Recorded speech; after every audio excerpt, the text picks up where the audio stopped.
Before we jump into today's episode, I'm going to ask you a question. Is there something you keep thinking about, something you keep circling that you keep coming back to? Maybe it's a business, a creative project, a career change. Maybe it's just this quiet feeling that there's something more for you, but you can't quite put words to it yet.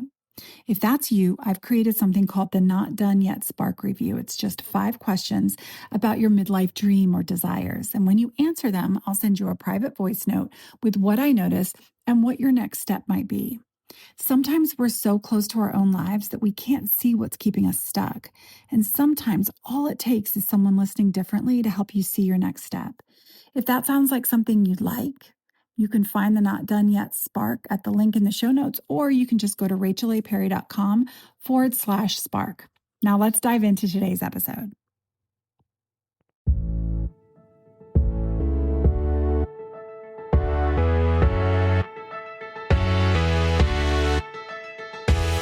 Welcome to Not Done Yet, the podcast for midlife women who know deep down their story isn't finished. I'm your host, Rachel Perry, and here we're going to talk about what's really happening in this season of life, the identity shifts, the quiet questions, the courage it takes to listen to yourself again, what it actually looks like to step into what's next, and why our boobs are hitting our knees. If you've ever looked at your life and thought, wait, is this it? Girl, you're in the right place. Because midlife isn't the end of your story. It's the moment you start paying attention to it. So take a breath and let's talk about what's really going on and what you want to do with it. Because sister, you are not done yet.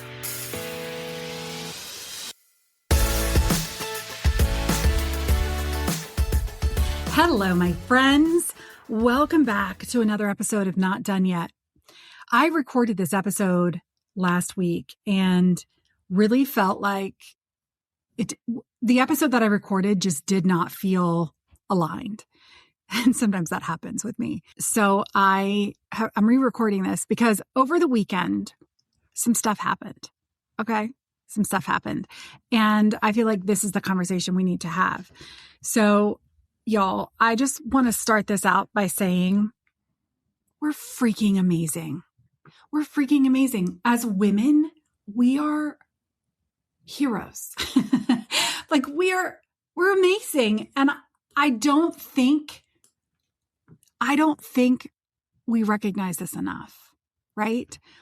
As women in our 40s, 50s, even 60s, we're dealing with a level of physical, hormonal, emotional, and logistical complexity that is genuinely extraordinary. Extraordinary. And you're still showing up. You're still building things. You're still starting new chapters, not in spite of all of it, but somehow in the middle of all of it. And y'all, that is not ordinary. That's superhero level. And I think it's time we named it. I think we call it that. We are freaking superheroes. So on Thursday, actually, I think it was after I'd recorded the episode for this week, I was just in a funk, just a real funk. And I was feeling all day, I was just feeling so irritated. I was feeling so down, like just discouraged and anxious. And, I thought, okay, what is going on, first of all? And then I was like, okay, maybe this is hormonal. Now I'm on HRT, as you guys know, like I'm on estrogen and progesterone. So I didn't think that this was supposed to be happening, but I'm still getting my periods. So maybe I'm PMSing. I don't know. But I was just feeling this intense level of irritation at everyone. I was like, please don't even open your mouth. It was kind of like, oh my gosh. If you ever watched John and Kate +8, and have you seen that clip where she's like, can you stop? Can you stop breathing? You're just so loud. And she's horrible. She's heinous. And we think, that was awful. Like, stop breathing. Come on. But I felt like that, y'all. That's how I felt. I was like, don't move. Don't. I was just so irritable. And it wasn't a fun place to be. And I said to my husband, I don't like this. I don't like feeling like this. It sucks.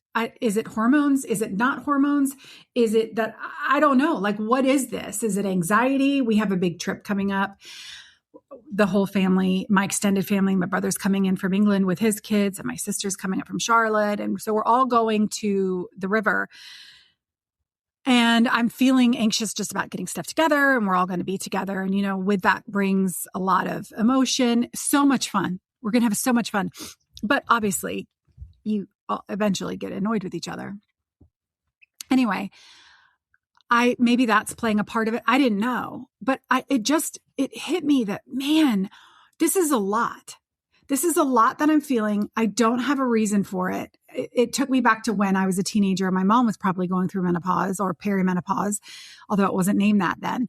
And just the tremendous mood swings that we have, that she had, that I am having. And I found it so frustrating that, as I was telling Mark, as a guy tends to do, they want to fix things, right? Oh, it's fine. It'll be fine. It's not a big deal, blah, blah, blah, blah. But I'm like, no, you don't know what it feels like. This sucks.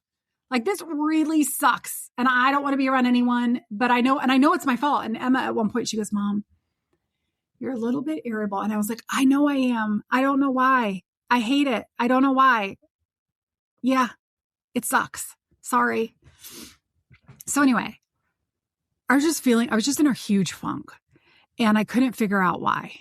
And I just knew that maybe this is what, this is. And then I thought, oh my gosh, is this something that I'm just going to have to deal with for 10 years, 10 years? I don't know. I'm still getting my period. So I don't know. I have a year after I stop. So what? Anyway, I was talking to my friend Ren, and she's like, Rachel, here's what I think you need to do. Because I was also kind of, as a result, not feeling super creative in my business. She said, Rachel, go to Barnes & Noble. Look at the magazines that you looked at when you were in your 20s, like Cosmopolitan or whatever. And just see if you can get inspired. Not because I'm speaking to people in their 20s, but to get a different perspective, right? And I went thinking, I'm going to read these magazines, and I'm going to get inspired to kind of, this is how they're looking at it in their 20s, guys, but we have the wisdom, and this is how we're looking at it in our 50s. Like, that was kind of what I was thinking. So I went, and y'all, what I found was not what I expected at all. First of all, I expected all these magazines like Glamour and Cosmo, and what were the other ones that there were so many that we used to read, right? Y'all, there was one Cosmo, one. And I'm guessing magazines aren't as big for the younger generation because they have their phones, right? But what I thought was interesting was that there were more magazines than I'd ever seen celebrating women over 50. Yeah, like wellness, menopause, all of it, aging, all of it. So I pulled them all. And I sat down with my daughter, actually. She was reading. And I just went through it. I just went through the magazines. And what was I found one Cosmo, and I pulled that too. What I found was so interesting. The Cosmo magazine was focused on skincare and hair care and makeup, all the things that we're talking about in our late 40s and 50s. Right? Like how we need to do vitamin C in the morning on our skin as far as skincare and collagen.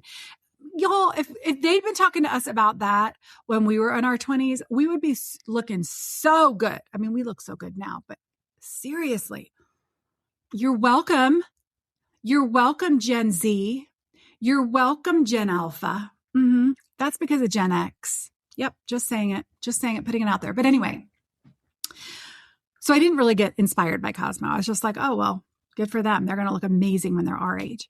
But then I was looking at these other magazines. Helen Mirren was on the cover of one of them, which was so funny because I had just talked about her in this podcast episode that I had recorded that I chucked. We're not going to use. But anyway, it was there was a quote that she had in the magazine, and I am going to mess it up because I didn't buy that particular magazine. But it was basically like, with aging, you have a choice. You either age or you die young. And I'm choosing aging. And I thought that was so powerful because you're right. yeah, okay. Aging is the only other option, right? Or dying. And so I'm like, no, I'm going to own this. But then as I was flipping through one of the articles in particular, and I think it was the Oprah magazine, and I think it was the menopause edition, there was an article. It was like an alphabet of symptoms that everything happens to women physically during menopause. And as I was flipping through there, I had a couple of thoughts. First, y'all, men could never. Okay. But we'll come back to that in a second. But I was thinking, we deal with all of this shit. Okay. Dry vagina. Okay. Dry vagina, hair loss, skin changes, brain fog, anxiety, hot flashes, heart palpitations, mood swings. There were so many more, and I'll do another episode on just this article because I think it's worth it. But then what hit me is, and we still show up, and we're still building things, and we're starting new chapters, and we're planning family trips. We're running households. We're going to Barnes and Noble with our children. We're going to the pool. We do all the things. We do all the things, you guys. Who does that? We do. Hi, we do. Y'all, we do. So I really think this episode, I just want you to recognize that for a second. Just take a moment and recognize all the crap that you deal with as a woman. And listen, this is not a hate men conversation, because it's not, but it is a holy shizer. Let's celebrate women because we're amazing, especially midlife women. So I have a friend who she started mommy boot camp, I believe. And I used to go there when my kids were little. It was amazing. She ended up opening a studio, and it had evolved many times. She had just different focuses with it. But ultimately what it was this space for her to serve women and help them with their fitness. Well, she just, after 20 plus years, she's just closed the doors to this fitness studio, which is amazing. It's the end of one chapter and the beginning of another for her. She built something for 20 years, and now she's stepping into whatever is next. And that takes so much courage. And she's doing it while navigating all the same stuff I've just talked about. That's not someone who's old and past her prime. That's someone who is in her prime in the most real and honest sense of the word, right? And I think there's a version of 50 and I'm saying 50, but I'm meaning midlife, right? There's a version of 50 that the younger generation sees. And it's so far from the truth, because to a 25-year-old, 50 looks old. I thought that, right? And in our minds, to the youth, right? Old means done, irrelevant, past it. Like, what has she got left? She's an old lady. But that's what's so wildly inaccurate and funny to me.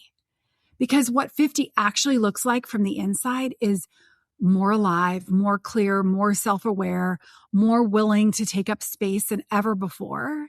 We know what matters. We know what doesn't. We've survived things that would have broken us at 25. We're not old, y'all. This is going to be so cheesy. We're forged. I love romantasy. Like, I read so many books, and like, it's insane how many I read. It's like my escape. And in Quicksilver, there's a book called Quicksilver, and they talk about forging the swords and all of that. Anyway, that's neither here nor there, but that's what we are, you guys. And men could never. Can we just let's just acknowledge that for a second. Men are awesome. Men deal with things too, genuinely. They're strong. We're stronger. Did I just say that? This is not a hate men moment. Seriously, this is not. But I just want us to be honest for a second, because as I was scrolling, no rage. You were not scrolling through the magazines. As I was flipping through the magazines, it did occur to me, men could never, right? The specific combinations of things that women navigate in midlife, like the hormonal complexity alone, plus the emotional labor, not with everybody else in our lives. The identity shifts, the physical changes, okay? Plus showing up for everyone around us and starting new things and building new things and dreaming new dreams all at the same time. And I'm not saying men could never to be mean. I'm saying it because it's true. We've been so conditioned to minimize what we carry that we forget sometimes how extraordinary it actually is. And men are celebrated. Men are celebrated. Women in midlife are not. But they should be. They should be. Y'all, I just shared all the freaking amazing things that we do as women, that we navigate as women in midlife, in perimenopause and menopause. And we keep on keeping on. Why is that not celebrated more? Why is that not celebrated? Right? We are the superheroes. We're the superheroes in the story. You are a superhero. You're the superhero in the story, friend. Not because you have special powers, although we do, but because we show up anyway. We show up in the middle of the hormonal chaos. We show up in the middle of the family logistics. We show up in the middle of the funk that you have on Thursday for no apparent reason. You show up in the middle of closing a studio and starting over. You show up in the middle of it all, in spite of it all. You show up, you keep going, you find a new chapter, right? You're not done. You're not old. Y'all, we are not old. We are not past our prime. We are right in the middle of the most interesting, most powerful, most fully realized version of ourselves. And that deserves to be celebrated. Not someday, right now, today. Okay, friend? Like today. I want you to leave this, like when you turn this podcast off or when you are done with this, which is almost done, I want you to think about how amazing you are. I want every woman in midlife to recognize you may not feel it. You may be in the middle of your own funk. You may be dealing with hormones and feeling things that you don't really know why you're feeling them. You're still the superhero. You're freaking amazing. And you need to be celebrated, right? You're dealing with things that would take most people out, and you're still here. And not just men. Like, listen, if we had to deal with this when we were in our 20s, I mean, we would have stepped up. But we're bringing so much more to the table now, right? And you're still here. You're still showing up. You're still wanting more. You're still building things. You're still dreaming. And if you're not dreaming, girl, it's time to start. That is not ordinary. You are extraordinary. And I want you to know that today. You are the superhero in your own story, and you are not done yet. And if you know of another midlife woman who needs to hear this, I would be so grateful if you would share this podcast with them. Every midlife woman needs to understand and recognize her superhero status, her power, because can you imagine when you step into that, the things that you can do? I'm just saying. I'm just saying. Listen, I appreciate you being here so much. I hope you have an amazing rest of the week. You are a superhero, my friend, and I'm celebrating you today. Until next week, take care.